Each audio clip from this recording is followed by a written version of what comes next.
Bom dia a todos.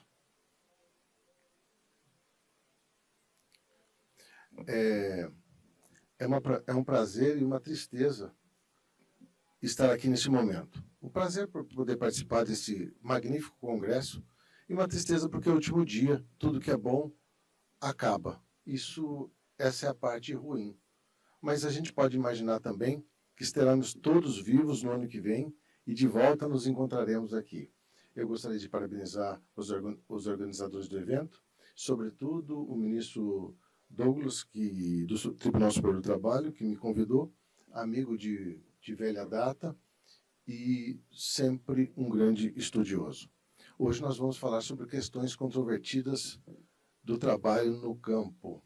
Por algum motivo, eu imagino que por ser do Mato Grosso do Sul, do Tribunal Regional do Trabalho do Mato Grosso do Sul, em que essas questões são muito frequentes, me chamaram para poder mediar esse painel.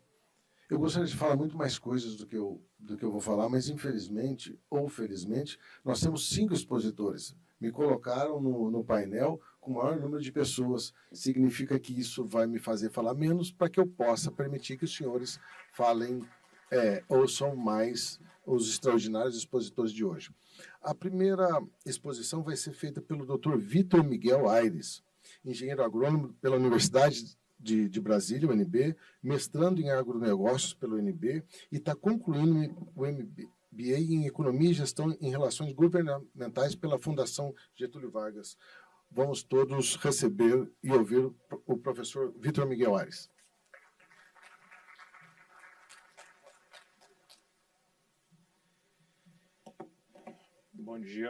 Bom dia a todos.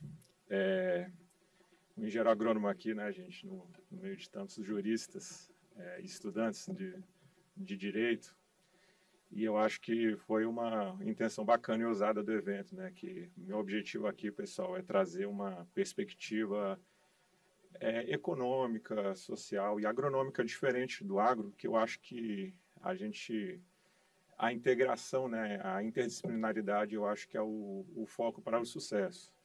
E falando então um pouquinho do meu background, eu hoje estou no Senado Federal, na liderança da oposição, junto com o senador Rogério Marinho, mas eu estive por 11 anos na Confederação da Agricultura e Pecuária do Brasil, e lá eu tive a oportunidade, me deram a oportunidade de conhecer o campo de norte a sul do país, dos lugares mais remotos aos lugares mais modernos. Então, é nesse sentido que eu quero trazer aqui para vocês algumas informações. Inicialmente,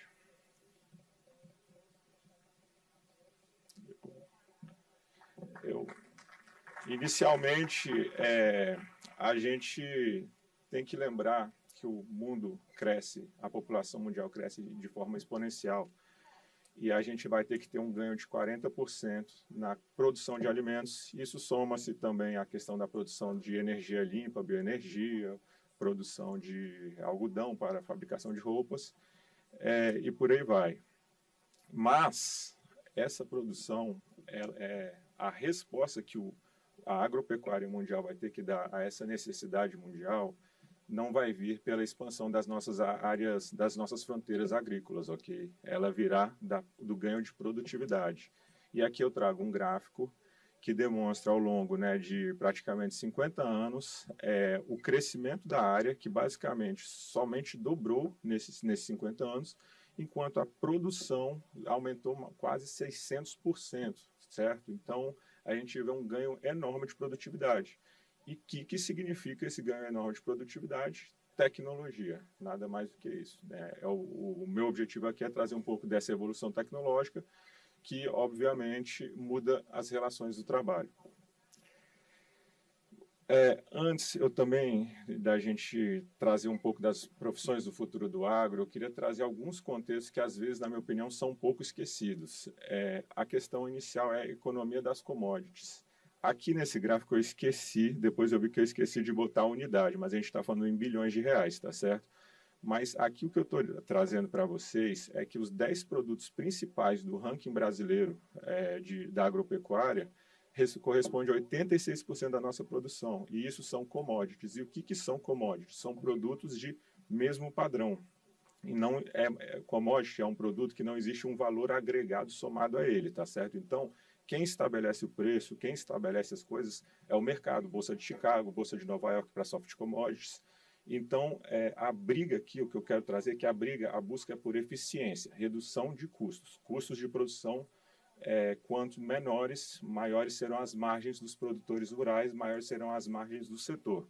Óbvio que aqui a gente também existe aquela linha do agro que, assim, a essência ainda é commodity, mas existe a linha do agro que procura especiarias, e aí tem a colega Marta, né, que vai falar um pouco sobre a ESG, que é a gente ter certificações e se diferenciar um pouco mais em relação a outros produtores rurais, tá certo? A gente diferenciar nosso produto, transformar em especiaria, mas a realidade no campo hoje, quando a gente fala no agro, a gente produz, a grande essência são commodities agrícolas. Isso tem que ficar bem marcado, porque a gente está falando disso, produtos padronizados que não se consegue estabelecer preço de mercado. E como essa evolução toda aconteceu, que a gente viu lá atrás, né, aquele ganho enorme de produtividade, aqui é uma linha do tempo, da agricultura 1.0 a 5.0. Aquela 1.0 que era enxada mesmo na mão, a 2.0 que já começou com maquinário agrícola, a 3.0 que já era uma agricultura que já teve um incremento em genética e biotecnologia muito acentuado. Não tem como a gente deixar de falar da Embrapa, a empresa brasileira de pesquisa agropecuária, que fez um grande papel nesse sentido. A agricultura 4.0, que aí já começou a utilização de drones, Big Data, entre outros aspectos, e a gente está nessa transição, na minha opinião, nessa transição entre a 4.0 e a 5.0. Eu vou falar por que a gente está nessa transição. A gente está num país de dimensões continentais e a agricultura não é homogênea. E a agricultura 5.0, a gente viu informações muito interessantes desde o primeiro dia, né, sobre a inteligência artificial, sobre a robótica, e a 5.0, esse altíssimo grau de tecnologia que o campo está indo nessa direção. E aqui também, ainda em relação ao conceito, né, de economia das commodities, existe um conceito acadêmico que eu gosto, que é do Willard Cochrane, que fala sobre o Technological Treadmill. O que é esse entendimento? É a esteira tecnológica. O que ele diz? Que a esteira está ali passando e você tem que fazer esses incrementos tecnológicos na sua propriedade se você quiser continuar competitivo. Quais as consequências disso, desse incremento? A sua produção, você produz mais eficiente, você reduz os seus custos, porém existe uma oferta maior de produto no mercado e uma redução de preço ao consumidor final. Isso é um ganho enorme, a redução de preço. A gente vê os alimentos como baratearam ao longo das décadas. O lado ruim é que o ganho de escala fica cada vez mais achatado e é mais necessário a produção agropecuária crescer, se expandir para ela ficar viável. Então, em termos práticos, o que a gente quer dizer com isso? Se antigamente era fácil produzir soja em uma lavoura pequena de poucos alqueires, hoje em dia não é mais, porque você tem que ter um pacote tecnológico tão alto lá que você tem que ter uma área muito grande para pulverizar seu custo, seus gastos. Tá? Então, isso é uma informação bastante relevante para a gente desmitificar algumas coisas. Aqui eu trago uma das informações. A gente ouve muito que o Brasil é o maior exportador de soja, o maior exportador de milho, laranja, diversos outros setores, açúcar. E, apesar de sermos os maiores exportadores, eu trago dois cases, da soja e do milho, os nossos principais concorrentes no mundo global. E aqui estão os custos de produção. E a gente vê que dentro da porteira, tá certo? Então a gente vê que a Argentina, nosso vizinho, por exemplo, ele é mais eficiente em produzir. Os Estados Unidos, ele pode ter um custo mais alto, porém eles têm o Farm Bill lá, que são subsídios na veia, coisa que a gente não tem, sabe? A gente tem baixíssimo subsídio no nosso país para a produção. Então, mais uma vez, né, fazendo o link, né, a economia das commodities, briga por custo, é isso aí que o produtor está buscando. Ali tem um custo total escrito em vermelho e aquela bolinha é a renda bruta, ou seja, o retorno que ele vai botar no bolso dele é a renda bruta menos o custo total, que está em vermelho, tá certo? Então, para vocês verem como são as margens, eu falo isso porque é por isso que a produção tem que se expandir, tanto que eu falo os imóveis agropecuários tendem a crescer mais em relação à aquisição daquele que não está sendo eficiente, que é retirado do caminho, de acordo com esse gráfico aqui, que é quem não segue essa esteira tecnológica, aquele cara que não está conseguindo acompanhar a evolução tecnológica necessária. Eu não vou entrar em relação a essas informações aqui, até para tentar fazer uma palestra um pouco não tão estendida, mas quando eu falei que os nossos amigos argentinos aqui do lado são mais eficientes, é porque eles têm solos mais férteis, e assim como Estados Unidos e Ucrânia, eles têm invernos muito mais fortes do que o nosso. Então eles só fazem uma lavoura, e eles naturalmente, enquanto isso a gente faz 2 lavouras e tem um clima tropical, ou seja, naturalmente eles conseguem barrar o ciclo das pragas. Estados Unidos, Argentina, Ucrânia. Enquanto isso, que aqui no Brasil a gente tem essa dificuldade. Por isso a gente precisa de utilizar mais defensivos agrícolas e precisa de utilizar mais fertilizantes, porque o solo argentino ele é muito rico em nutrientes, enquanto isso aqui no Brasil nosso solo não é dos mais ricos em nutrientes. Precisamos de muito fertilizante. E fazendo o link ao tema, né, das relações do trabalho, trazendo também destrinchando outros custos aqui, em vez de estar a mão de obra no Brasil, a mão de obra em todos os países, né, e a gente vê também outra coisa interessante do nosso colega da Argentina, que eles conseguem basicamente terceirizar toda a produção deles, enquanto aqui a gente ainda não, foi aprovada a lei da terceirização, mas a gente ainda não está conseguindo terceirizar muito. Isso significa o quê? Que o produtor rural ele obrigatoriamente é importante para ele fazer 2 safras, safra de soja, safrinha de milho, que hoje nem pode mais chamar de safrinha porque está tão produtiva, mas até para diluir esses custos com aquela mão de obra que tem que ser contratada o ano todo, diferentemente dos outros países. Agora sim, a gente entrando as novas tendências, a evolução do agro, que a gente vai observar, e já está observando, está em plena expansão. Smart Farms, a gente está saindo daquele conceito de hectares para o conceito de metro quadrado, ou seja, isso é mais eficiência, é você, em vez de pegar um solo inteiro, fazer calagem, né, correção do pH, fazer a fertilização, fazer, né, passar os defensivos agrícolas ali naquele solo inteiro, naquela produção inteira, aquela lavoura inteira, você vai diretamente naquele ponto específico que existe o problema. Então, esse é o conceito de Smart Farm que vem crescendo bastante.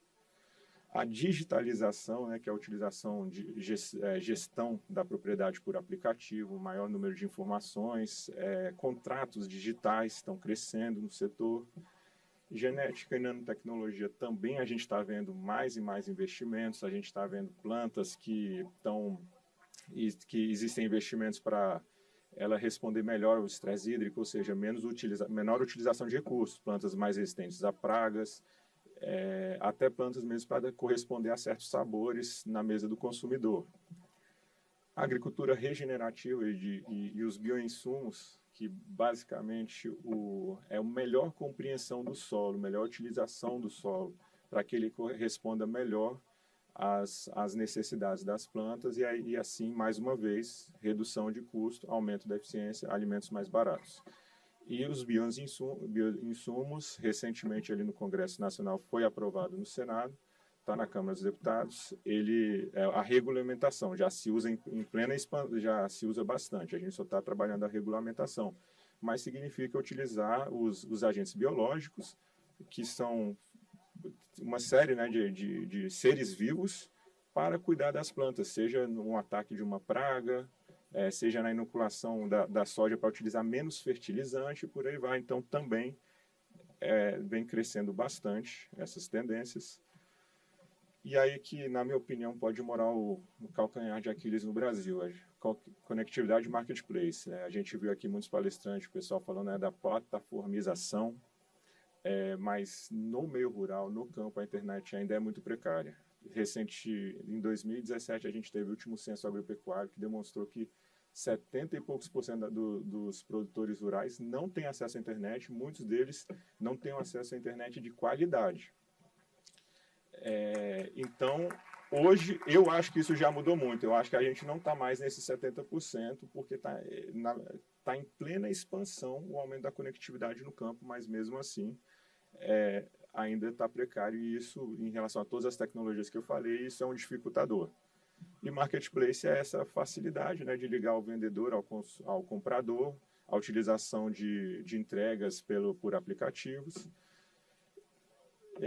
e comunicação também. A gente está vendo uma expansão nesses personagens, nos influencers do campo. Até então eram muitos influencers no meio urbano, e agora a gente está vendo uma expansão, que é a parte do storytelling, a gente contar um pouco, né, desmitificar essa história. Existe uma guerra ideológica de narrativa muito grande entre o campo e a cidade. E ter um pessoal fazendo esse tipo de comunicação, as empresas fazendo esse tipo de comunicação, os influenciadores fazendo esse tipo de comunicação, mostrando a realidade no campo, é algo de suma importância, e hoje o lado bom é que isso está valendo dinheiro. Então, as empresas estão investindo muito em storytelling. Antigamente a gente pegava aqueles produtos, eu acho que vocês lembram, pegava o QR Code, quando ia ler o produto, aí ele só falava fazenda tal coisa, não trazia muita informação. Hoje já é o contrário, hoje já realmente ele traz uma rastreabilidade do produto, ele já traz informações relevantes, conta a história de quem está por detrás ali.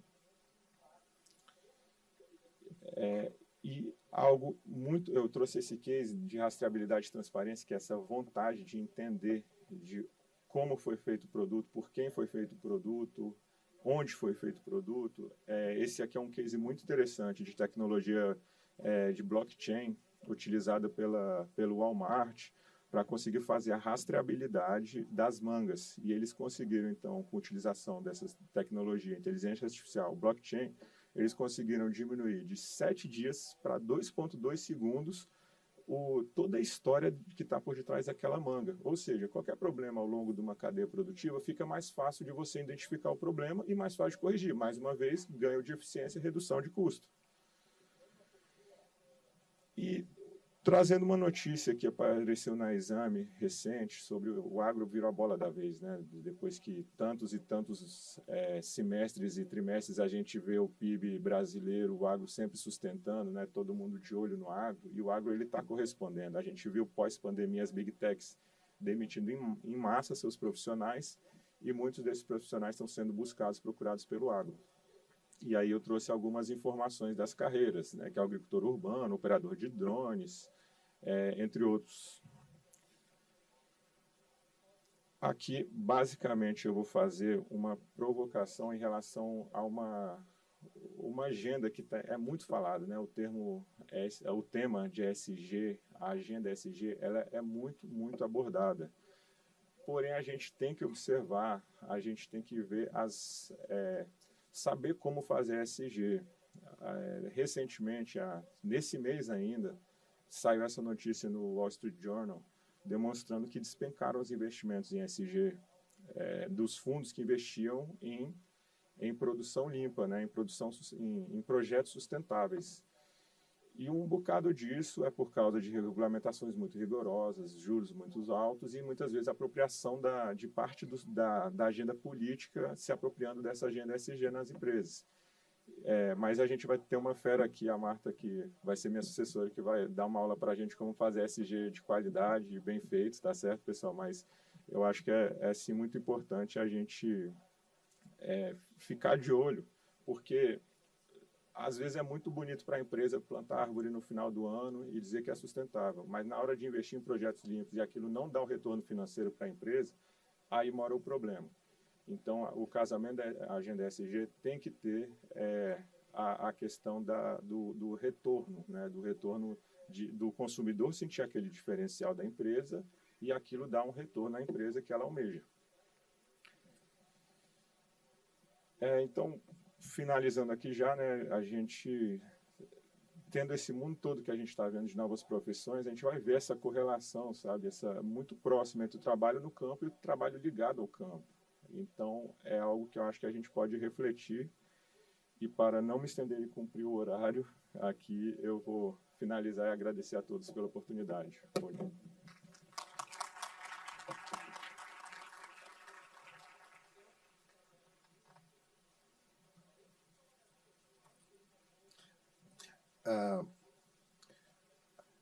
A gente percebe que a gente está vivendo um mundo totalmente diferente, né?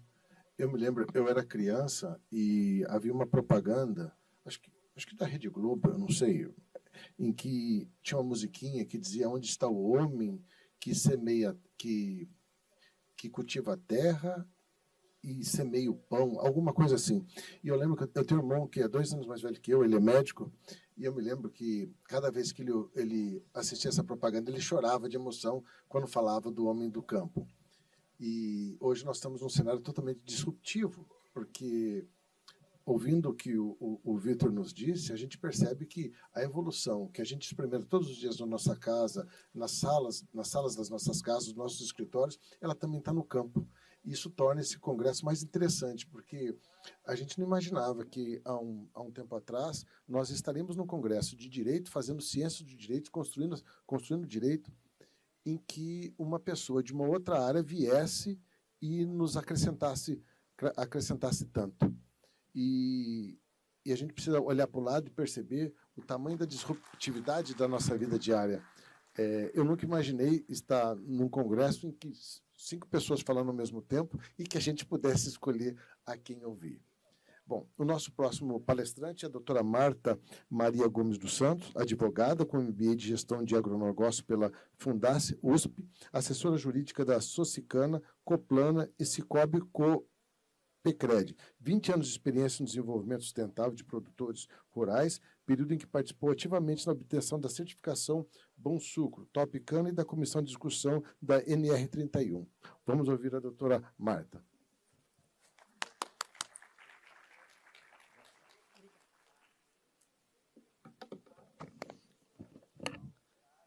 Bom dia a todos, muito obrigada pela oportunidade.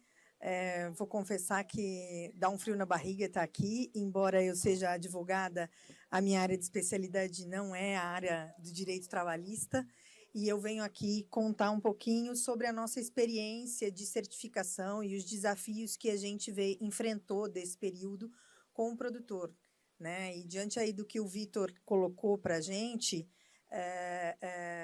a gente vê o tamanho dos desafios, né? Porque tem toda essa questão do desafio tecnológico e o ESG passa pelo desafio cultural, né? Como é que a gente vai adaptando as culturas das pessoas à legislação? E a primeira questão que eu quero trazer sobre a questão ESG, que é bastante difícil da gente tratar, é a questão de um equilíbrio delicado. Se a gente lembrar quando nós começamos a tratar de ESG, a gente sempre falou do triple bottom line e disso ser um tripé. E por que um tripé? Né? Porque um tripé exige um equilíbrio delicado para que todos os pilares permaneçam de pé e a ideia permaneça de pé. Porque o que é a sustentabilidade? A sustentabilidade é a perpetuação das atividades. E aqui no campo, a perpetuação das atividades representa a perpetuação do ser humano, porque ele depende de alimentos para viver, e é para isso que a gente trabalha, para que a sustentabilidade exista, permitindo que a gente encontre caminhos, que a gente tenha um meio ambiente melhor, que socialmente seja mais adequado e que isso continue a gerar riquezas para que as pessoas continuem no campo trabalhando e gerando alimentos. Então, eu gostaria de começar aqui a reflexão sobre isso, né? Que todas as vezes que a gente for pensar em sustentabilidade, a gente tem que lembrar que não há uma supremacia de um valor sobre o outro.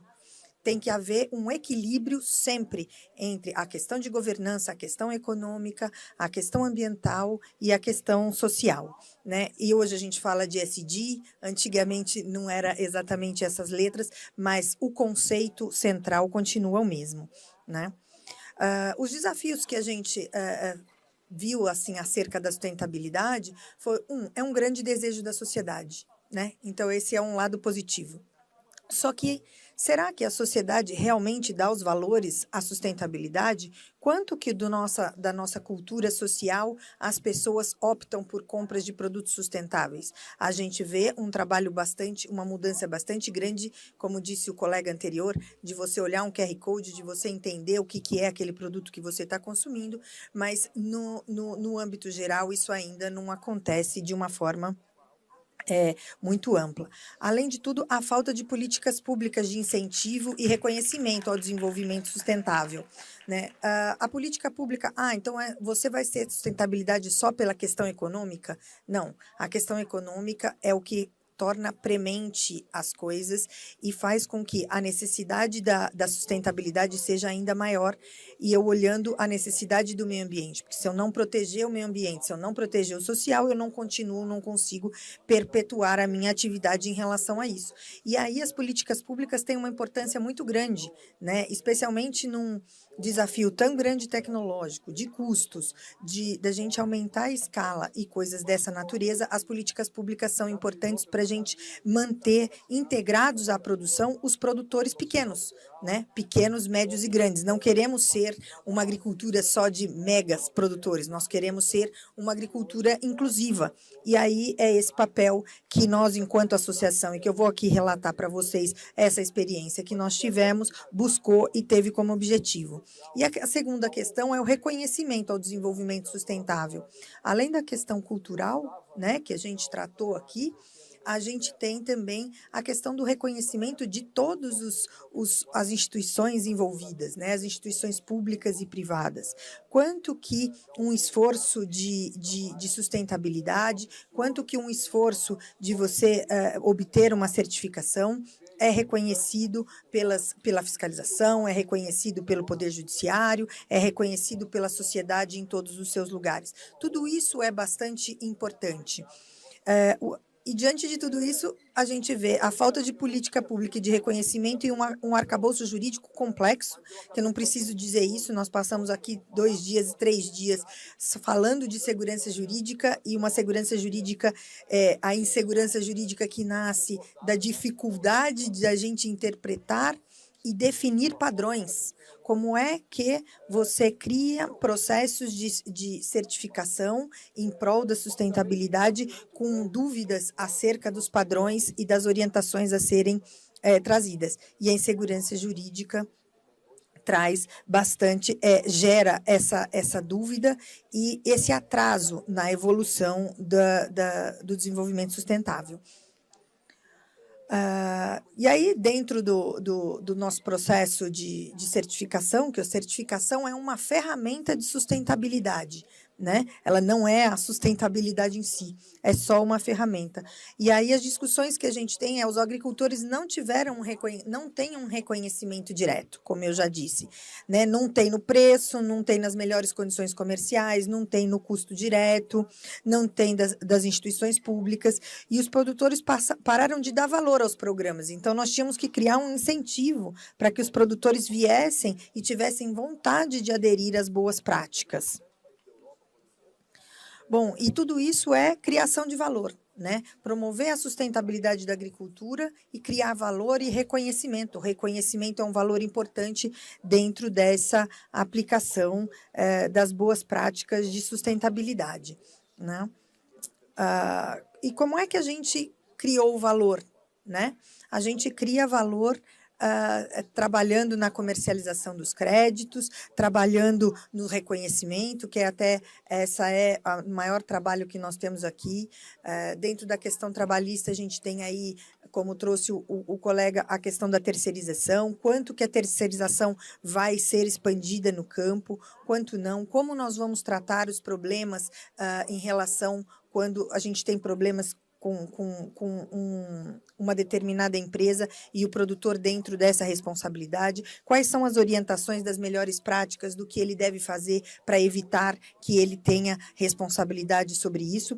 Então, são todas essas questões bastante importantes para a gente tratar dentro do modelo e desenvolver as certificações e a sustentabilidade do produtor rural, né? Agora, passando ao caso mesmo do que eu vim apresentar, então, a Susicana é uma associação de fornecedores de Guariba, né, fundada em 1951, e ela tem 1.200 produtores e representa 6 milhões de toneladas de cana e 70 mil hectares, né?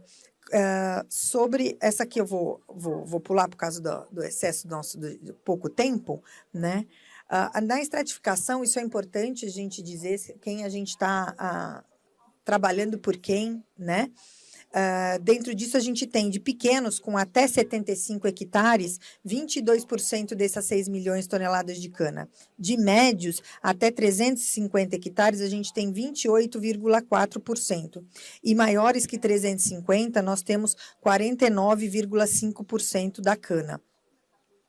Na linha do tempo, então, o nosso processo de criação das certificações e dentro dessa visão de sustentabilidade, de desenvolver a sustentabilidade do produtor rural, o primeiro contato que a gente teve foi em 2004 com a Bonsucro, né? Para quem não conhece, a Bonsucro é a maior certificação de cana-de-açúcar do mundo e o board fica em Londres. E naquele momento, sequer o Estatuto do Bonsucro permitia que produtores fossem do board. Então, nós começamos nos apresentando e eles modificando o estatuto para que a gente participasse do board. Até aquele momento, a sustentabilidade da produção da matéria-prima cana era ligada só à agroindústria. Então, o produtor que fazia a sua atividade de forma sustentável, se ele trocasse de agroindústria, ele perdia a certificação, e o que nós fomos atrás nós fomos em busca de uma certificação para o próprio produtor em si, né? Uma questão bastante importante para toda uma cadeia, porque nós somos lá os produtores que originam o produto que vai ser transformado. Então, isso tem bastante trabalho. E nesse processo, a partir de 2004 até 2006, nós trabalhamos na conscientização e também para desenvolver os estándares, porque todos os estándares de produção não eram adaptados ao produtor, não viam a realidade do produtor. Inclusive, os estándares de campo do Bonsucro sequer previam a questão de ser produzido num ambiente tropical, né? Me lembro aqui da primeira reunião que nós tivemos com os australianos e que lá, curiosamente, tem um movimento com água do mar e sal, que limpa as áreas, como acontece nos nossos vizinhos na parte de frio, e aí todas as questões do uso de fertilizantes, dos usos de defensivos, nós tivemos que discutir. E a primeira coisa que foi feita em 2010, em parceria com a Solidariedade, nós fizemos o Horizonte Rural para mapear qual é a realidade dos produtores. E ali o que nós vimos? Nós vimos a necessidade da gente criar uma escadinha para que a gente chamasse a atenção do produtor, né? Porque a hora que nós aplicamos a cartilha do Horizonte Rural, a gente viu a diferença entre produtores, e que se a gente não faz com que as pessoas pertençam aos processos, elas ficam à margem e não adotam as boas práticas para que você faça esse processo evolutivo, né? E aí, dentro dessa situação, a Susicana, em parceria com a Única, fez um projeto piloto de sustentabilidade e criou um protocolo para fazer as certificações Top Cana, né, que são bronze, prata e ouro, e até você chegar no Bonsucro. Então, quem passa que a gente consegue convencer para vir adequar as boas práticas, ele sempre tem metas anuais para que ele faça, de fato, uma evolução, e dentro desse processo evolutivo, quando ele chega no Top Cana Ouro, ele ganha condições de ir para o Bonsucro, né? Quando nós começamos a conseguir certificações Bonsucro, o que aconteceu? A pessoa era certificada, tinha todo um esforço e, como eu disse, não tinha reconhecimento. Isso não virava nada, isso não gerava valor algum. Lógico que você tem um valor intrínseco, que é o valor de estar correto, mas não gerava o valor monetário para que as pessoas continuassem a investir. E, dentro disso, a Susicana montou a primeira cadeia de custódia de comercialização de créditos Bonsucro do mundo, do produtor rural, né? Porque, lembrando, era só para a agroindústria, e fez as primeiras comercializações. E, ao gerar créditos, a gente percebe que a quantidade de pessoas que querem vir se certificar, que querem entrar nos processos de evolução dessas certificações, acontece de uma forma bastante positiva. E hoje, dentro dessa questão de insegurança jurídica e das dificuldades, o que a gente vê? Né? Como responsável por um processo desse, não somos os certificadores, por óbvio, porque acaba tendo um conflito de interesses, mas nós temos que trabalhar pela acreditação e confiança. E como você trabalhar com acreditação e confiança num ambiente de jurídica insegurança tão grande? Como você orientar um produtor a praticar ato de determinada forma, quando de repente tudo pode ser desconstituído por uma fiscalização que não aceita a terceirização, ou que aceita a terceirização, ou que o processo não é assim tão óbvio, né? Então, o que a gente precisa é realmente refletir sobre esses valores. Quão importante é a participação de alguém num processo desse e qual é o valor que nós vamos dar no momento de fazer um julgamento de uma pessoa nesse sentido, de olhar uma questão dessa natureza. Por quê? Porque não podemos, o direito não nos permite, quando a gente fala de fato, valor e norma, tratar todo mundo com uma tábua rasa. Então, o que a gente quer trazer aqui é, quando eu reconheço o valor de uma certificação, de você participar de um processo de certificação, de você mostrar toda essa questão, você tem que usar isso como um valor importante dentro da valoração de todas as questões do direito. Já indo para o fim, então aqui a gente tem os pilares do Topcana, né, que são a questão gerencial, a questão ambiental, as construções rurais, as boas práticas agrícolas e a trabalhista, né, de uma forma bastante concisa em tudo aquilo que a gente precisa tratar por causa do nosso tempo, mas que é bastante... E aí, quais são os maiores desafios hoje? Graças a Deus, a gente ainda não teve nenhum problema com o trabalho escravo, mas a gente vê com algumas questões apontadas de trabalho escravo ligados a terceiros. A gente reviu todas as nossas práticas, boas práticas, para que a gente tente evitar que alguém que tenha uma certificação ou esteja num processo caia, de repente, numa situação dessa, o que a gente não aprova, nós não queremos, nós lutamos contra isso, não tem nada disso, mas a gente pede essa importante valoração das situações para que a gente possa enfrentar sem banalização e com responsabilidade todas as questões postas e de respeito às pessoas e aos trabalhadores, né? E a outra questão também que a gente fez para agregar valor, né, e trabalhando na questão do que o colega Vitor falou, de redução de custo, foi que as pessoas certificadas, com algum nível de certificação, nós conseguimos criar um fundo verde junto com uma cooperativa de crédito, onde eles têm desconto nas taxas de juros, né? Então, de acordo inversamente proporcional ao nível de certificação, é o tamanho disso. E quem investe nesse fundo não investe simplesmente só pelo retorno financeiro, ele investe porque sabe que aquele dinheiro daquele fundo é empregado no desenvolvimento sustentável do setor canavieiro, que é o que está envolvido ali na região desse trabalho. E que a gente quer expandir isso para as culturas que a gente produz em rotação com cana, né? Que a região onde a gente trabalha ali é uma região bastante rica em produção de amendoim, em rotação com cana e em produção de soja. Né? Nada perto do Mato Grosso do Sul, dentro da produção de soja, né? Que é toda a área de expansão e a Mambaia ali daquela região, mas bastante importante, e dentro do estado de São Paulo, que a soja também cresceu fortemente.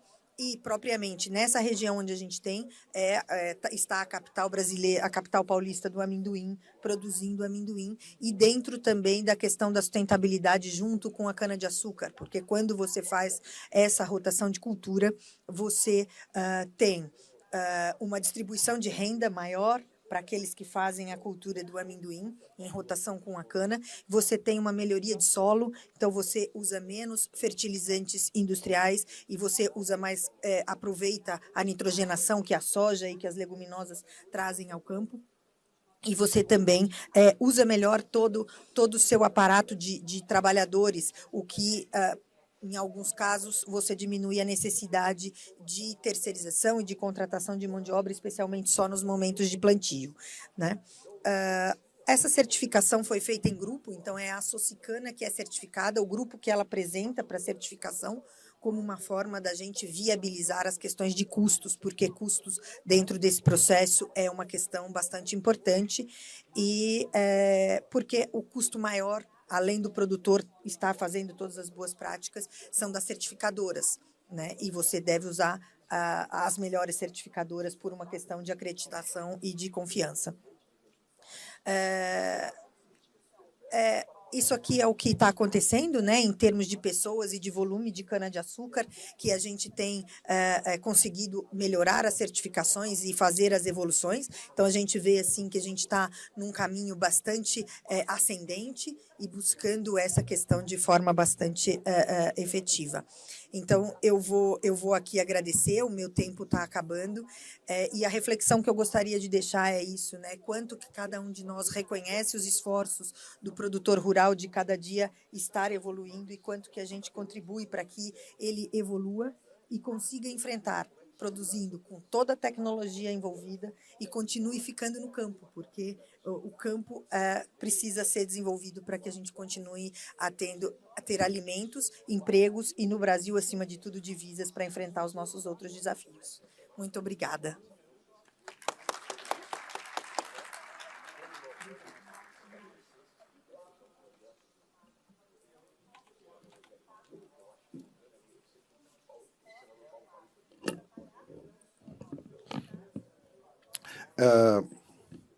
A primeira coisa que se deva dizer depois da exposição da doutora Marta é de que eu gostaria muito de ter a dicção dela. É uma pena que eu não fui agraciado com essa dádiva de ter essa dicção tão boa. Mas, fora a parte da dicção, é muito importante perceber o desafio que liga a sustentabilidade a custo, né? Você precisa convencer o produtor de que a sustentabilidade vai lhe dar resultados não só morais, éticos, mas, sobretudo, econômicos. E aqui eu volto a falar sobre a disrupção desse congresso, porque a vida do juiz, e ela falou bastante na segurança jurídica, a vida do juiz é uma vida solitária, sozinha, e o juiz precisa ir até a sociedade, entender como ela funciona, para poder julgar de maneira mais adequada. E eu acho que, respeitosamente, eu acho que eu vou conseguir ser um pouquinho mais adequado a partir de hoje. Agora nós vamos ver a doutora Elimar Aparecida Assad Salum, advogada trabalhista e sócio do escritório Assad Salum Advogados Associados. Atua há 40 anos no agronegócio, na consultoria sindical, preventiva e no contencioso trabalhista. Membro como representante da OAB de São Paulo, da banca examinadora do 23º concurso para a magistratura do Tribunal Regional da 15ª Região. Consultora em relações de trabalho e sindicais da União da Indústria da Cana-de-Açúcar, única, há 33 anos. Coordenadora das negociações coletivas de trabalho pelos sindicatos do açúcar, do etanol, do Estado de Goiás, há 16 anos. Palestrante em diversos congressos nacionais e internacionais de direito individual e coletivo do trabalho. E palestrante hoje aqui também, e que nos vai brindar com os seus ensinamentos. Por favor, doutora Elimara.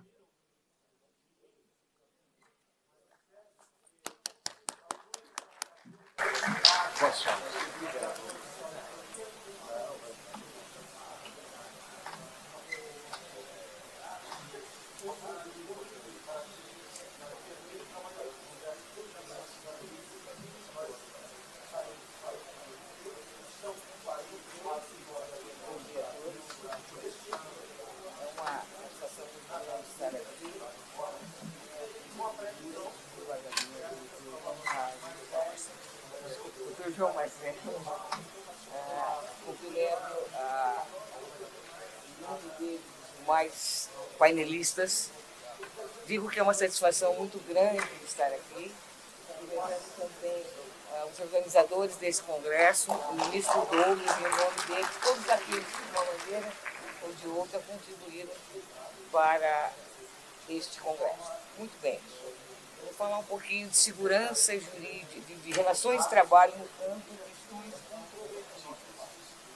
típicas. Eu comecei meio atrapalhadinha assim, mas logo eu já vou entrar na... Por favor, tá? Para que eu possa passar. Muito bem. Falar de direito do trabalho, falar de questões comprometidas no campo, é um tema extremamente importante. E eu vou falar 3 temas. Horas de retiro, aplicabilidade da reforma trabalhista no setor agrícola, excesso de peso nos caminhões, competência material da Justiça do Trabalho, descumprimento de normas de trânsito, aplicabilidade por analogia da Lei 10.101 de 2000, Lei de Comércio no setor agrícola, prevalência do negociado. Pois bem, as horas de retiro é uma matéria controvertida na Justiça do Trabalho desde 1978. Em 1993, tiveram primeiro enunciado 90, depois enunciado 324, 325. E aqui eu faço um parênteses do que eu vou falar hoje neste congresso. Que é do artigo 158, parágrafo 2º da Consolidação das Leis do Trabalho. Se aplica ao trabalhador rural, ao campo ou não? Muito bem. A súmula 90 incorporou os enunciados 324 e 325, e até então, os tribunais regionais do Tribunal Superior do Trabalho,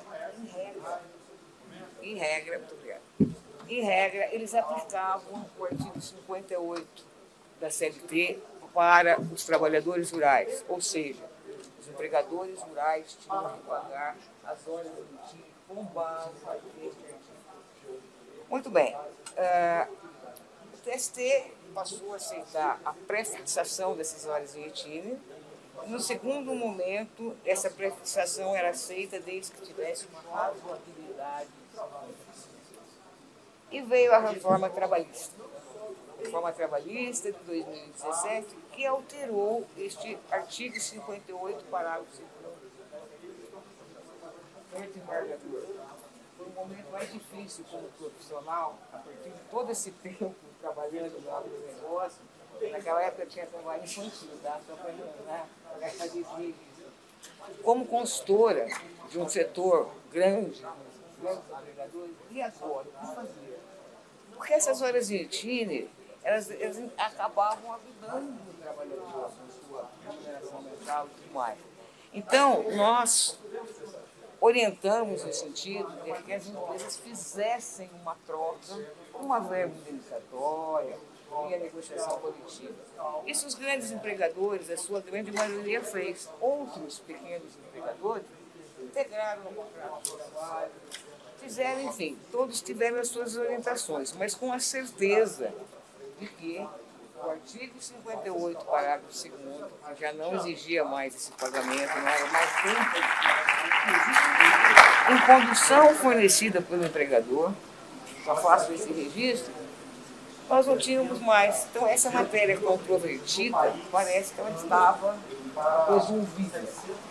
Entretanto, em que pese o cientismo do Tribunal Superior, do Tribunal Regional do Trabalho, da 15ª Região, suas decisões, deixar que neste Congresso Nacional, o segundo Congresso Nacional da Magistratura do Trabalho, para reflexão. Repito, fizemos um recurso para o polêmico Tribunal Superior do Trabalho e temos a esperança de poder ter uma decisão diferente lá. Muito bem. Também, só lembrando, tem uma questão também que está sendo discutida já no Tribunal Superior do Trabalho, que é com relação à questão intertemporal, que a CNA, inclusive, entrou com uma amicus curiae, foi admitida, e esse processo está caminhando no Tribunal Superior do Trabalho. Muito bem. O outro tema que eu vou falar é um tema assim, ó. Ministério Público do Trabalho, Fiscal da Lei, que nós temos todo respeito com os procuradores.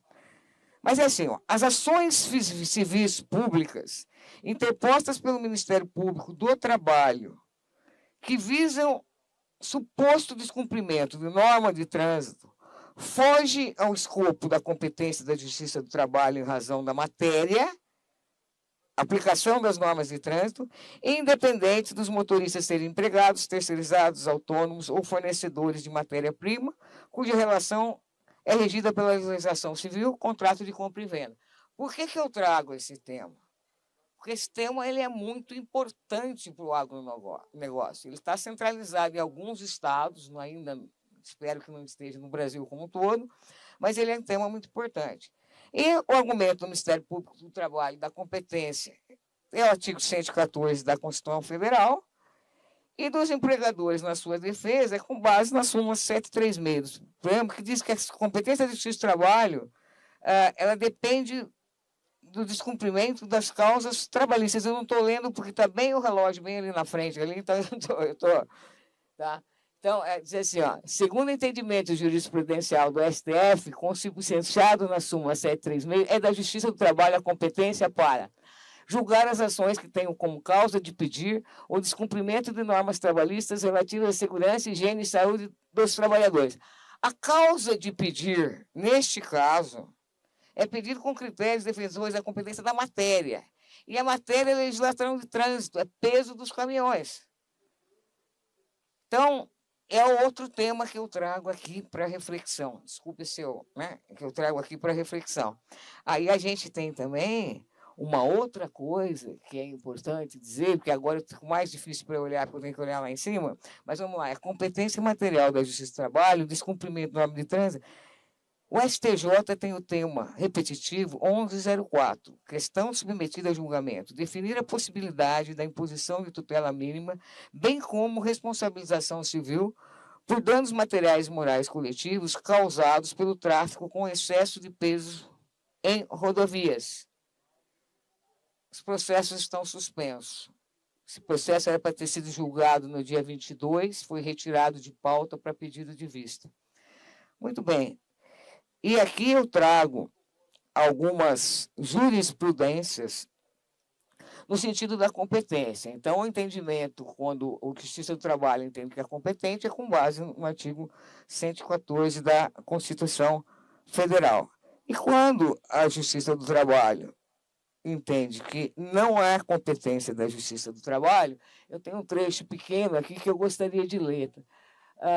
Preliminar de incompetência da Justiça do Trabalho para dirimir conflito. A Justiça do Trabalho não detém competência para dirimir conflito, onde se pretende que a empresa molde seu sistema de transporte de carga ao que determina a legislação de trânsito, Código de Trânsito Brasileiro, e normativos infraconstitucionais emitidos pelo CONTRAN e TRETRAN. Em tais casos, a competência da Justiça Federal, por se tratar de relação jurídica que envolve a empresa e os órgãos de fiscalização de trânsito, matéria que refoge a competência da Justiça do Trabalho. Então, é uma ofensa reflexa, ok? E deixo aqui para reflexão, porque esse tema é extremamente... Nós tivemos vários expositores que já falaram de transporte de carga, já falaram das dificuldades e tudo mais. O Vitor, que me antecedeu, que falou muito bem também, doutor Vitor e doutora Marta, já mostrou a situação do setor, do setor. Se vocês imaginem que, se nós tivermos além de uma responsabilidade maior do que nós já temos com relação a essa questão do transporte e tudo mais, e outra, se tiver um caminhão, seja ele qual for, com transporte de carga, ele vai ser multado, vai ser autuado e tudo mais. Então, eu tenho que criar uma obrigação de fazer. Pois bem, e por fim, né, que eu acho que eu estava aqui no meu tempo de 10 minutos, ia faltar um pouquinho de tempo, mas eu vou ser rápido, inclusive. Regime de negociação coletiva, controvérsia, aplicabilidade por analogia da Lei 10.101/2000 no setor rural.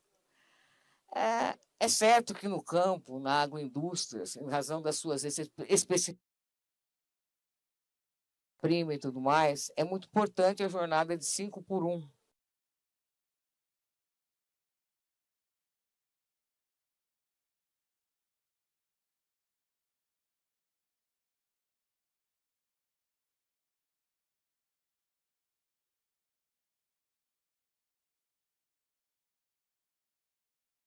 Feito uma convenção coletiva de trabalho ou um acordo coletivo de trabalho para disciplinar essa jornada. Muito bem. O que está acontecendo?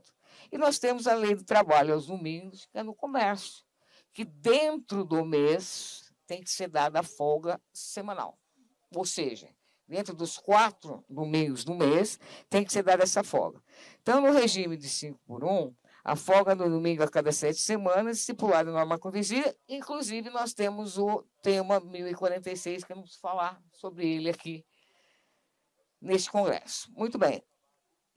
Folga domingos, dentro do mês de trabalho os domingos. O que está acontecendo? O que está acontecendo é o seguinte, nós temos decisões, que não são poucas, na Justiça do Trabalho, no seguinte sentido, ela está condenando as empresas que fazem o regime de trabalho 5x1, dão uma folga semanal dentro da semana. Quando elas não estão dando esta folga no dia de domingo, ao pagamento em dobro. Como foi dito, nós temos grandes empregadores, muito mais pequenos empregadores, questão custo e tudo mais. Mas o que me espanta ainda mais é o seguinte, e o tema 1046? Como é que vai ficar, como é que está ficando esse tema com o tema 1046? Isto porque, se eu tenho um tema vinculante e é um processo de negociação coletiva de trabalho, eu pergunto, é possível reverter essas decisões? Nós temos aqui, eu estou trazendo aqui para vocês, as decisões que condenam a empresa ao pagamento destas horas extraordinárias e também estou trazendo um despacho recente aqui agora, no mês passado, um despacho no mês passado mesmo, é primeiro, né? 14 de novembro, do ministro Breno Medeiros, aonde, num agravo, quer dizer, ele mesmo afirma com relação ao tema 1046, tá? Então, a validade desses acordos e convenções coletivas de trabalho. E assim eu termino aqui a minha apresentação dizendo o seguinte,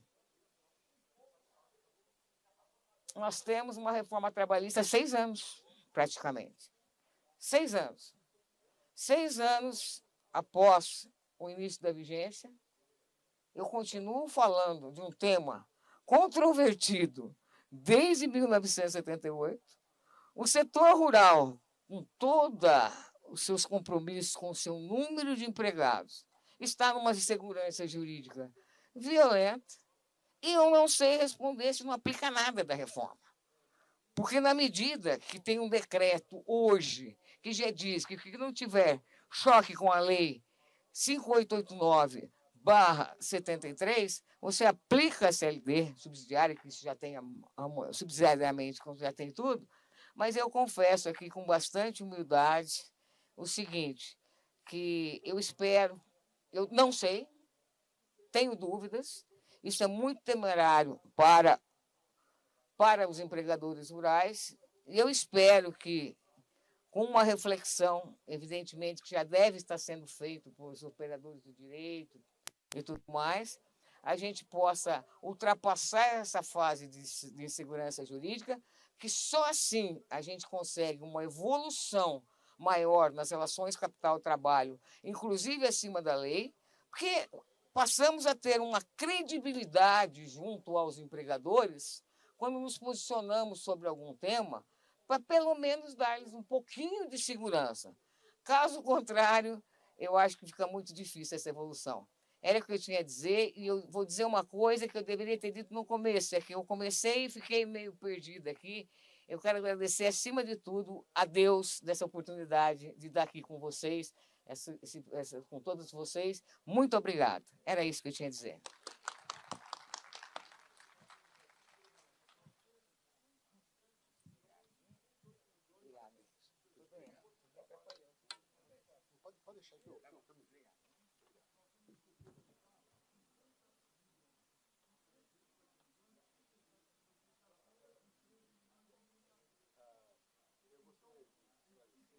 Antes de passar a palavra ao próximo palestrante, que meu nome é João Marcelo, porque cada vez que falam insegurança jurídica, olham para mim.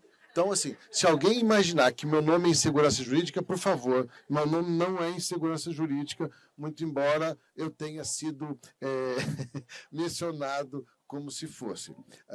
Doutora Elimara, eu agradeço imensamente, né?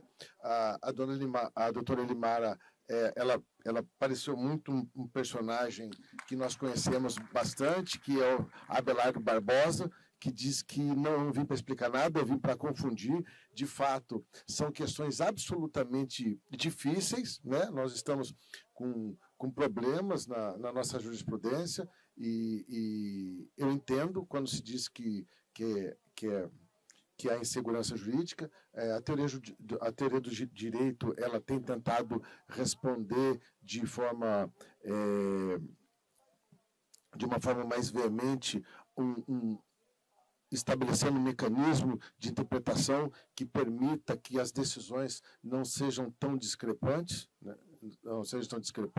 Aliás, isso é uma briga antiga, houve uma grande contenda entre dois juristas grandiosos, um chamado Herbert Hart e outro do Working, em que eles discutiam a respeito de qual seria a resposta adequada. Um dizia que havia uma certa discricionariedade e em alguma medida, uma escolha na hora do julgamento. O outro dizia que havia resposta única, que todos os processos deveriam ser julgados da mesma forma, porque é dever do Estado tratar todos de uma mesma maneira, e isso significaria que todos deveriam receber a mesma sentença em casos absolutamente semelhantes. Eu não sei até quando nós vamos assim, mas eu espero que a gente evolua e consiga chegar a um certo consenso e que eu não seja mais mencionado como insegurança jurídica. Eu vou chamar agora para falar para nós o doutor Rodrigo Guinei do Amaral Melo.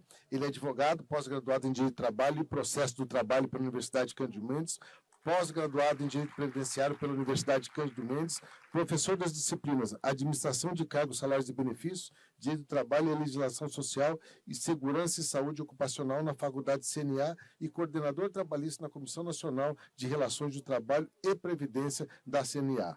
Muito bem-vindo, doutor Rodrigo. A palavra é sua.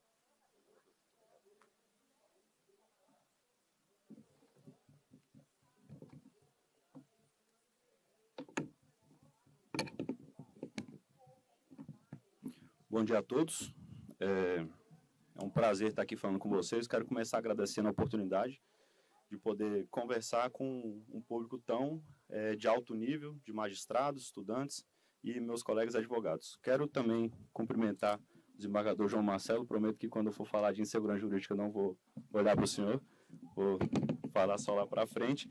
E também cumprimentar o ministro Douglas, na pessoa dele. Cumprimento também todas as autoridades aqui presentes, de altíssimo gabarito, e também quero, por fim, cumprimentar, na parte dos cumprimentos, meus colegas painelistas, são meus amigos, né, de longa data. Estou aqui falando na frente da Elimara, após a Elimara, que é minha mentora. É a segunda vez em 2 semanas que eu falo para ela, e isso me deixa um pouco nervoso, porque ela colaborou tanto para a minha formação, então é uma pessoa na qual eu me inspiro muito. Bom, como o desembargador falou na minha apresentação, eu sou coordenador trabalhista na Comissão de Relações de Trabalho da CNA. E eu quero falar, antes de entrar na minha apresentação, um pouco sobre o trabalho desenvolvido pela CNA como Confederação da Agricultura e Pecuária do Brasil. Nós estamos no topo da cadeia sindical e a gente faz a defesa de interesse do produtor rural. E essa defesa de interesse a gente faz nas 3 esferas do poder: legislativo, executivo e judiciário. No legislativo, a gente trabalha, né, fazendo audiências públicas, interlocução com parlamentares, subsidiando posições de parlamentares da nossa base. Junto ao judiciário, a gente trabalha como amicus curiae em algumas ações, com ações de controle concentrado. E no poder executivo, a gente trabalha fazendo a representação institucional, né, perante comissões, grupos de trabalho e debates de alto nível, pensando em como políticas públicas, no desenvolvimento de políticas públicas.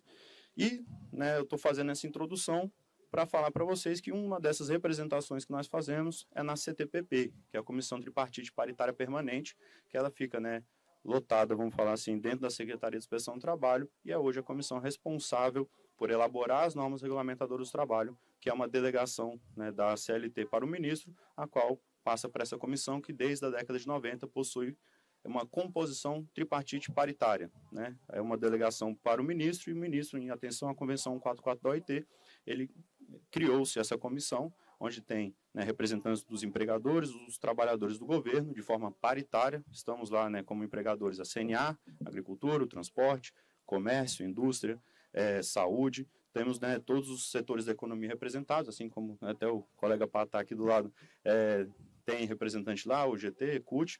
Temos, então, uma comissão tripartite que debate todas as relações, tudo relacionado à saúde e segurança do trabalho.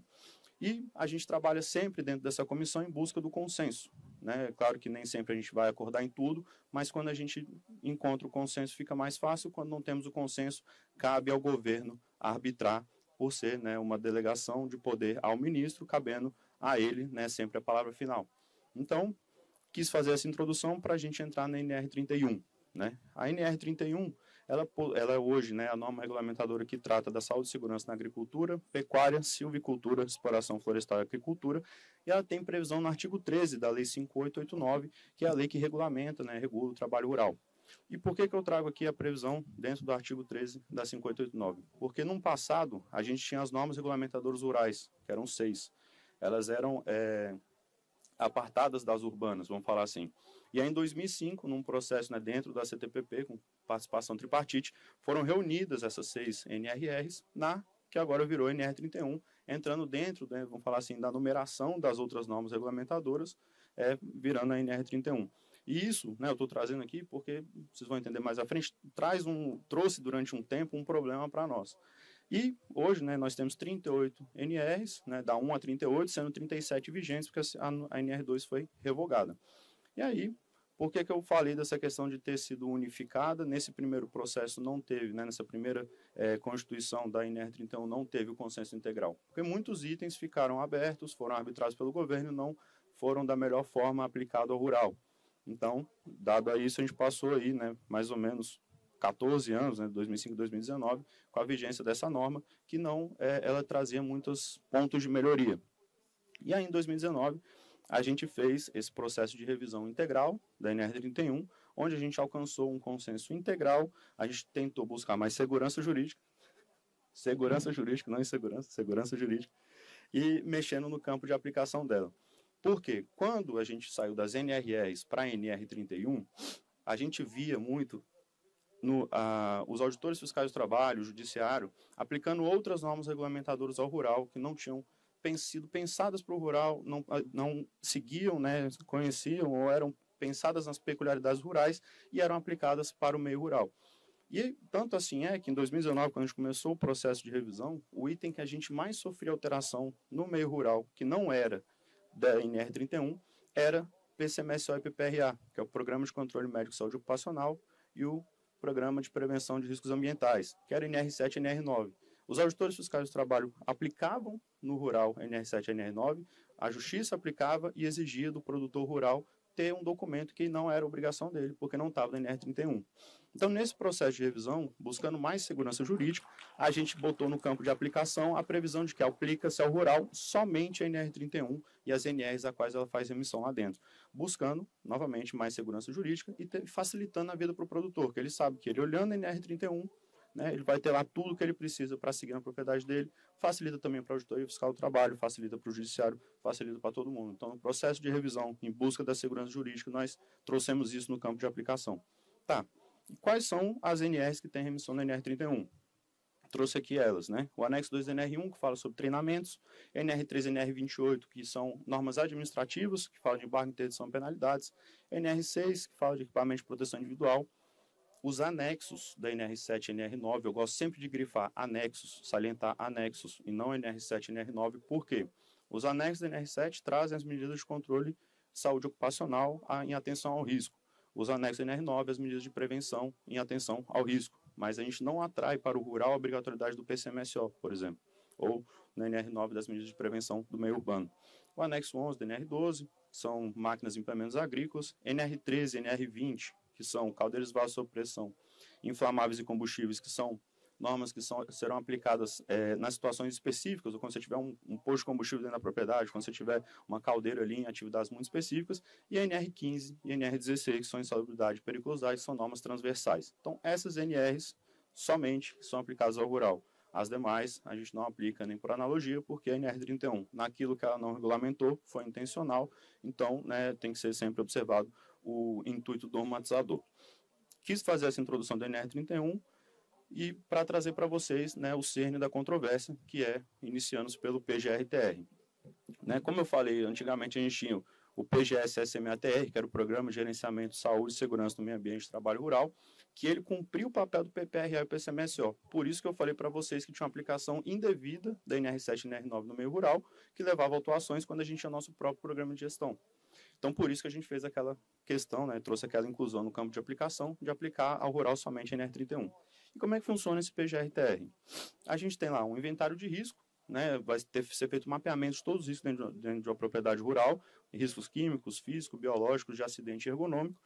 Com base nesses riscos, você desenvolve um plano de ação, e para desenvolver esse plano de ação, você vai observar um anexo da NR9, e com base, né, nesses riscos também, você vai pegar as questões relacionadas à saúde ocupacional, quais exames têm que ser feitos, exames complementares com base nesses riscos, e você vai lá buscar no anexo da NR7. E aí, né, quando a gente fez a revisão, a gente tentou trazer para o produtor rural mais responsabilidade, mais liberdade, com uma norma que traz o que você deve fazer, o que você deve tutelar do trabalhador e não como você deve tutelar. E isso é muito importante a gente ter em mente, porque eu quero trazer para vocês os pontos de reflexão. O primeiro ponto de reflexão são as pausas. A gente tem no rural, né, uma atividade, né, a previsão da NR31 como medida de saúde, de preservação da saúde do trabalhador, a necessidade de conceder pausas para as atividades que são necessariamente em pé e atividades que exijam sobrecarga muscular, estática ou dinâmica. E essas pausas, né, por ser um risco ergonômico, como eu acabei de mostrar para vocês, ele vai estar determinado no PGR-TR. A duração da pausa, a periodicidade da pausa, quantas pausas por dia, tem que estar tudo no PGR-TR. E é aí que mora o problema, né, quando a gente fala da aplicação pelo judiciário. Porque o judiciário, ele traz, né, em regra, até pegando um pouco da fala do desembargador, da gente não aplicar a lei igualmente para todos, quando a gente fala do rural, a gente tem muitas peculiaridades, a justiça, né, pegando até um julgado aqui, quase na mesma data da Elimara, de 3 de novembro, véspera do meu aniversário, inclusive, a gente traz aqui a aplicação do judiciário, que as pausas previstas na NR31 seguem a aplicação analógica do artigo 72 da CLT. Só que o artigo 72 da CLT, ele traz, né, ele foi pensado para datilografia, né? São pausas de 10 minutos a cada 90, para evitar ler e dort, né? Quando você tinha a atividade de datilografia.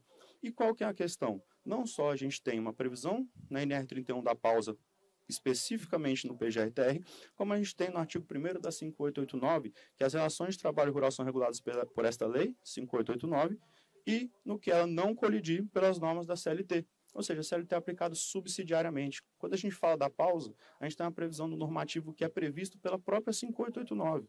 Ou seja, a gente tem aqui duas aplicações, né, pegando a lei de introdução às normas de direito brasileiro. A gente tem a aplicação da lei no tempo, a 5889 vem depois da CLT, e a gente tem a aplicação da lei mais específica em detrimento da mais generalista. Então, a 5889, ela joga a atribuição para a NR é específica do rural e você tem um PGR-TR feito especificamente para aquela atividade, não é nem para o rural. Cada PGR-TR é feito com base na propriedade que a gente está elaborando e trabalhando. Então, certamente, né, exatamente pelo critério da especificidade, a gente traz muito mais segurança para o trabalhador quando a gente observa o PGR-TR.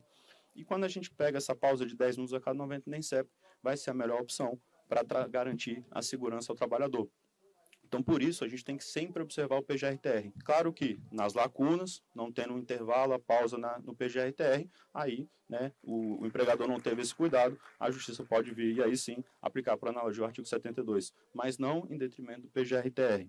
Então, a gente tem aí o primeiro ponto, né, que eu quero trazer e ressaltar para vocês, que é a questão das pausas, para a gente sempre observar a pausa do PGR-TR, porque a gente vê a justiça, às vezes, desconstituindo o PGR-TR, né, falando que tem menos de 10 minutos a pausa do PGR-TR, determinando o pagamento da hora extra, considerando o artigo 72 da CLT, que, de novo, não foi pensado para o rural.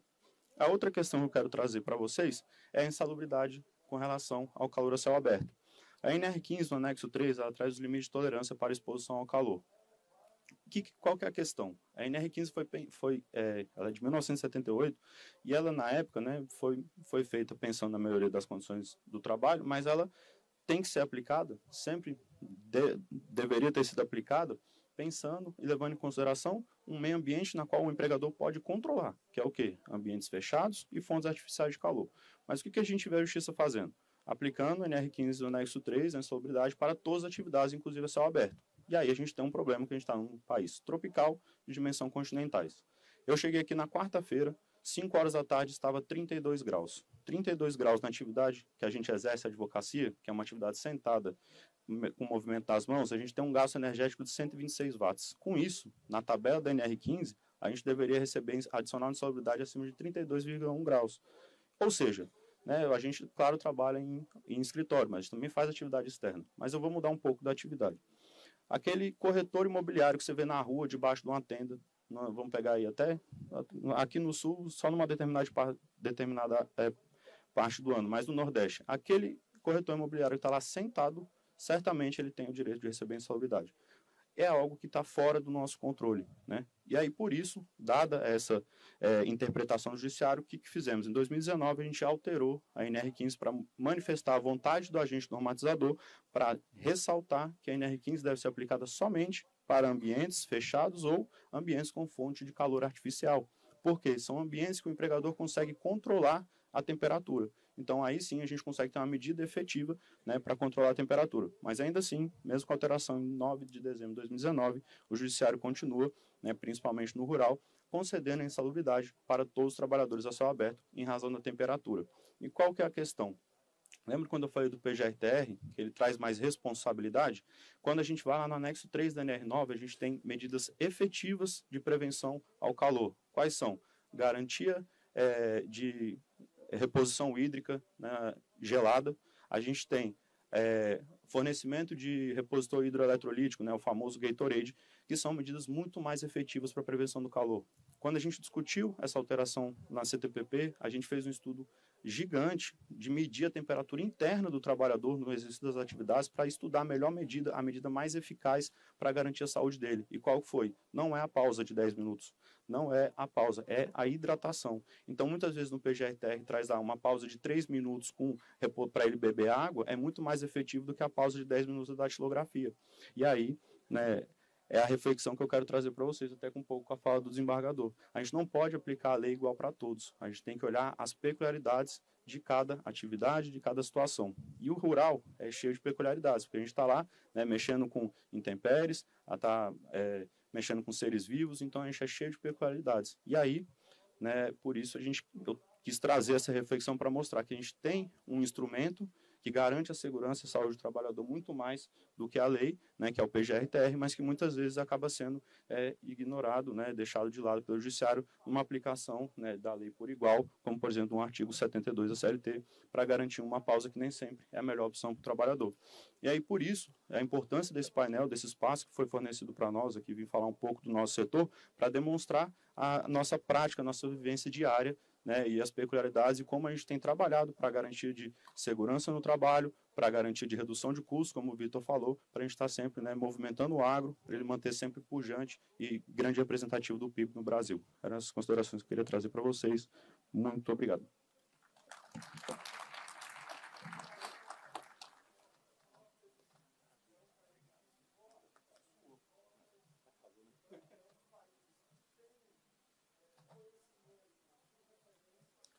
O doutor Rodrigo ficou extremamente suado com a palestra dele. Provavelmente, se fosse medir a temperatura dele, estaria sujeito ao recebimento adicional de insalubridade, não sei em que grau, mas imagino que pelo menos no grau médio, né? Em relação a isso. A questão realmente é extremamente controvertida. É difícil para nós, juízes,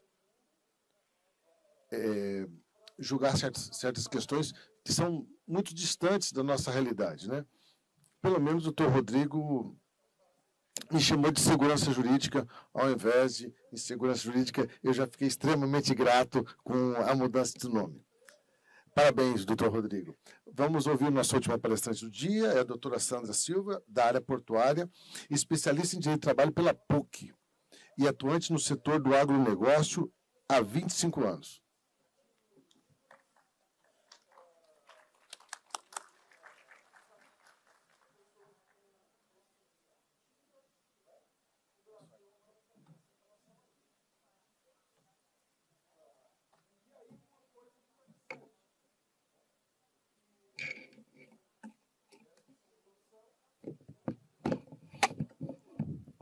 Bom dia a todos.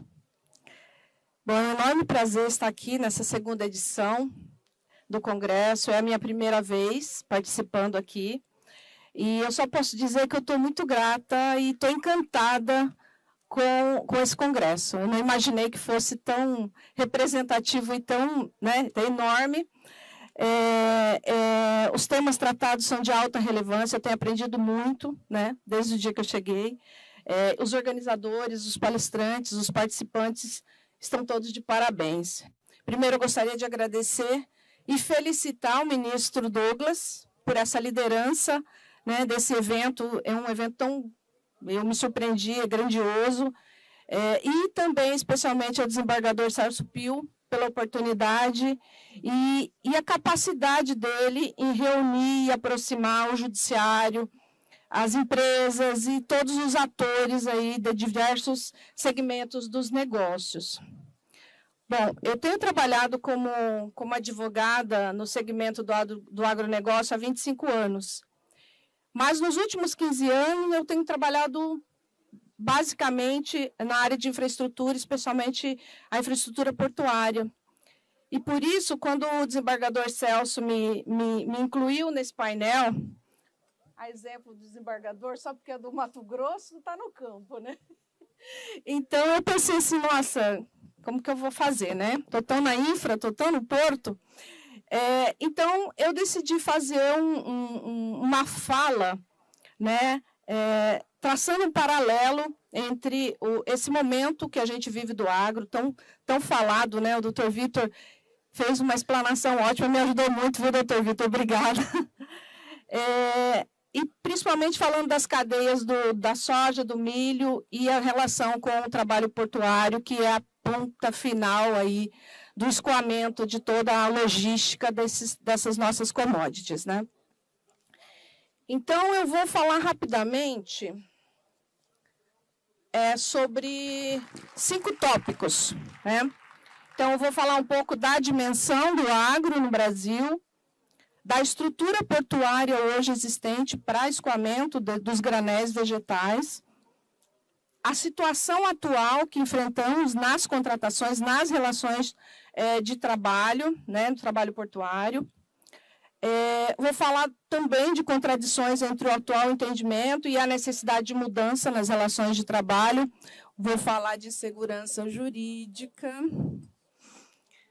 E aí trazer uma reflexão sobre a questão minha questão controvertida, tá? Bom, o doutor Vitor trouxe para a gente números muito mais, vamos dizer assim, mais organizados, né? Mas aqui só para dar uma noção do que somos hoje no agronegócio, né? A gente tem uma safra de grãos, creio que maior que 316 milhões, né, doutor Vitor? Um pouco maior, né? Mas eu peguei esses números aí da Conab, né? Sendo 162 de milhões de toneladas para soja e 119 para milho. Com uma previsão de exportação de soja de 99 e de milho de 56 milhões. Eu creio que meus números estão abaixo do previsto, mas eu quis ser conservadora. Então, assim, falando um pouco dessa dimensão do agro, eu acho que desde que a gente começou esse congresso, nós temos visto falar de evolução das relações do trabalho, né? Estando agora, passando do 4.0 para o 5.0, temos falado muito em digitalização, né? Falando muito também de como o mundo está se transformando, né? E da velocidade que as relações de trabalho estão enfrentando para se adaptar. Então, traçando esse paralelo para cá, nós tivemos ontem, inclusive, painéis riquíssimos, onde ouvimos tanto do lado dos trabalhadores, como dos operadores portuários, das empresas que operam no trabalho portuário, na atividade portuária. Ouvimos muito a respeito de como as relações estão há muito tempo, né? Então, seguindo aqui, só para depois voltar a esse tema, a dimensão do que nós temos hoje de estrutura portuária para escoamento dos granéis vegetais. Então, a gente tem aí terminais, o total de terminais portuários destinados a essa carga, né? Com um volume gigantesco de movimentação. Aí eu estou falando do ano de 2022, né? Sendo 81 milhões por terminais de uso privativo e 137 milhões por terminais em portos públicos. Só para vocês terem uma ideia, somente Santos exportou 60 milhões de toneladas de granéis vegetais. É importante mencionar também que há projetos de expansão para vários terminais arrendados, né? Tem projetos de novos arrendamentos, previsão no PAC. Dia 13 de dezembro próximo, tem previsão de 4, se eu não me engano, ou 5 leilões para arrendamento de áreas portuárias, algumas delas destinadas, inclusive, à exportação de granel vegetal, né? Então, o paralelo que eu traço a atividade portuária, o trabalho portuário, as relações de trabalho portuário, constitui a etapa final da nossa cadeia logística para a exportação de granéis vegetais. E quão importante é essa etapa final? Então, assim, os que conhecem desse segmento sabem que nós trabalhamos com um mercado internacional, as negociações são de mercado, nós sofremos uma pressão grande do mercado internacional, então a nossa participação para termos eficiência em toda a cadeia logística de exportação, ela é grande. E sendo a ponta final dessa cadeia logística, as relações de trabalho são fundamentais. Bom, então, falando um pouco da situação das contratações, muito se falou já, os especialistas falaram muito ontem a respeito da questão do trabalho portuário, o doutor Sérgio Aquino está aqui nos prestigiando, vários colegas também, Gisoldo está aqui também, falou. Então, não vou descer nos detalhes com leitura ou com menção extensiva das normas, mas só para dar um panorama. Então, a gente teve a Lei 8.630, que foi considerada a Lei dos Portos, que previa a exclusividade, né, para quando os terminais fossem contratar determinadas categorias, a exclusividade na contratação de trabalhadores registrados no OGMO. Ocorre que, com o advento da aceitação do Brasil à Convenção da Organização Internacional número 137, da Convenção 137, ela previa que os matriculados teriam a prioridade na contratação com o vínculo. E o que aconteceu? Com a previsão de exclusividade, mas com a aceitação da Convenção 8137, a posição do TST, do Judiciário, chegando ao TST, aceitando os termos da Convenção 137, informando que os operadores que quisessem vincular esses trabalhadores deveriam priorizar esses trabalhadores que eram registrados, cadastrados no sistema OGMO. O que significava priorizar? Quem gostaria, enfim, tivesse um programa de contratação, deveria dar a prioridade, com todo um processo, né, que foi criado para chamar esses trabalhadores, para conhecerem as vagas e se inscreverem, para que pudessem, então, participar desse processo e serem contratados a vínculo. Esse foi um processo que perdurou durante muitos anos, né? Então, o que nós tínhamos? Nós tínhamos os trabalhadores vinculados aos terminais, nós tínhamos, em algumas categorias, os TPAs sendo requisitados, e naquelas categorias onde havia previsão legal de que pudessem ser contratados com prioridade, os terminais contratavam, fazendo um processo de seleção, e chamavam esses trabalhadores. Quando não havia condições de contratação, porque os trabalhadores do sistema OGNO não se sentiam interessados, não compareciam, o terminal poderia, então, contratar direto do mercado. Essa era a posição que tínhamos. Com o advento da Lei 2.815, que revogou a Lei 8.630, a gente entendeu ter um retrocesso interessante, porque, ora, a Lei 8.630 era de 93, tínhamos uma convenção que dispunha de uma forma a harmonizar a situação, tínhamos uma posição do TST aceitando o disposto na 8137, então a gente tinha situações de conciliação, né, na contratação. Com esse advento da 12.815, trazendo novamente o processo, a previsão de exclusividade, no nosso entendimento, houve um retrocesso em relação ao que o próprio TST já havia entendido. E aí, passou-se a ter decisões com a interpretação literal, né, desse dispositivo da Lei 2.815, contrariando completamente a sua posição anterior. E aí a gente tem o entendimento que os terminais eles ficaram completamente sem condições de contratar funcionários com vínculo empregatícios.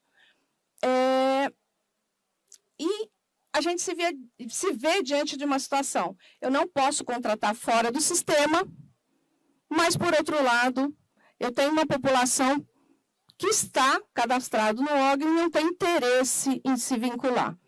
Então, a gente visualiza uma situação de impedimento de contratar fora do sistema e não conseguimos preencher as vagas para essas posições, né? Não temos condição de prosseguir aumentando os quadros ou substituindo quadros que tenham um turnover, que tenham uma saída. E aí nós fazemos uma reflexão em relação a tudo isso que temos visto e ouvido nesses dias todos aqui de seminário, de congresso, que, na minha visão e de várias pessoas, contraria tudo que nós estamos vivenciando, né? Que é a questão da mudança constante nas relações de trabalho, aliada ao fato aqui, especificamente, a matéria que eu trago, que é em relação à pujança de uma carga que só aumenta, né? E um engessamento de contratação frente a uma norma que, em nossa visão, acabou ficando ultrapassada em relação ao que hoje está posto no mercado e na sociedade. Então, assim, existe, na prática, um monopólio, uma reserva de mercado, na nossa humilde opinião, que contraria ao que está previsto na Constituição Federal, que é o princípio da livre iniciativa, a liberdade de contratar, a liberdade de ser contratado, a liberdade sindical e a liberdade econômica. Então, meu ponto aqui há uma inconstitucionalidade, insegurança jurídica, há uma contrariedade fática ao previsto na OIT 137. Há insegurança jurídica com a flutuação jurisprudencial diante dos mesmos fatos e as mesmas normas. Há uma contrariedade à Lei 13.874, que instituiu a Declaração de Direitos de Liberdade Econômica. Há uma oposição ao crescimento do mercado, que a gente tratou até agora, e os colegas anteriormente também trataram. Há uma oposição à realidade da modernização das operações portuárias no Brasil e aos modelos e exigências internacionais. A gente tem trabalhado em grupos que têm feito missões fora do Brasil para conhecer o sistema portuário de outros países, e o que temos visto, a adaptação das relações de trabalho, a modernização das atividades, contrariando o que temos hoje no nosso, enfim, no nosso cenário, né? E só colocando uma pimentinha aí. Hoje o Brasil, como o doutor Vitor muito bem colocou, é o maior exportador de soja e milho, né? Então, a gente, nos painéis de ontem, nós ouvimos falar que, sendo o Brasil o maior exportador de granéis vegetais, se olharmos para o que aconteceu na pandemia, que houve uma manutenção dessa atividade e um crescimento dessa atividade, a previsão de safras cada vez maiores, a necessidade que a logística se adapte a essas safras, tendo um gargalo no final da ponta, onde a gente não consegue resolver esse impasse, fica realmente bem complicado. E aí eu vou para a questão controvertida, né? Que é esse impasse que os operadores portuários têm na contratação de mão de obra, né, para esse escoamento. Então, a gente tem uma restrição imposta pelo entendimento da exclusividade para a contratação de trabalhadores portuários com vínculo. A gente tem um aumento de terminais portuários, porque a gente tem previsão de novos leilões, a gente tem um crescimento de renovação dos arrendamentos que hoje existem, com aumento de capacidade, novos players entrando cada vez mais nesse mercado, significando movimentação de mais carga e necessidade de mais trabalhadores. Existe essa pressão do mercado de exportação para cada vez mais a gente melhorar a eficiência, senão perdemos competitividade com os demais países do mundo, né? Então, o impacto ao agronegócio, sendo um segmento que mais cresce, sendo o grande exportador nacional, na nossa opinião, gigantesco. Então, assim, essa atividade, estando na ponta final da cadeia logística, pode, enfim, afetar a forma, realmente, a forma do escoamento da produção que a gente tem hoje e que vai continuar crescendo e mais, e mais, e mais. E a gente talvez não consiga fazer frente a essa pressão que a gente tem do mercado internacional. Então, assim, sem querer inovar em tudo que já foi dito aqui a respeito de trabalho portuário. Ontem os painéis foram riquíssimos, com debate de todos os atores de todas as partes, deixar a mensagem, assim, sendo uma trabalhadora do agro, mas estando no portuário, de que o agro está fazendo a parte dele, né? O agro está inovando, trazendo tecnologia, como vários já expuseram aqui, trazendo tecnologia, fazendo a parte. Mas será que todos estão fazendo a sua parte quando se trata da última ponta, né? Da parte final, para a gente realmente manter essa posição que o Brasil tem hoje e crescer ainda mais? Então, essa mensagem que eu queria deixar, né? Não vou me aprofundar falar em segurança jurídica, não, porque eu acho que cada vez mais, e aí louvando o trabalho aqui do doutor Celso e do ministro, do desembargador Celso, do ministro Douglas, né? Eu estou vendo ali o ministro Alexandre Ramos também. Então, existe, sim, muita vontade de mudar esse cenário, vontade de aperfeiçoar, de flexibilizar essas relações para que a gente consiga continuar crescendo, né? E quem sabe daqui uns 2, 3, 4, 5 anos, quando isso aqui vai ter 2.000 pessoas, 3.000 pessoas, eu imagino que vai crescer tanto como cresceu do ano passado para cá, a gente tem notícias diferentes do que a gente está dando hoje em relação a esse ponto específico. É isso que eu tinha para transmitir e só tenho a agradecer. Desembargador João Marcelo, obrigada. Eu acho que eu cumpri agora o meu tempo.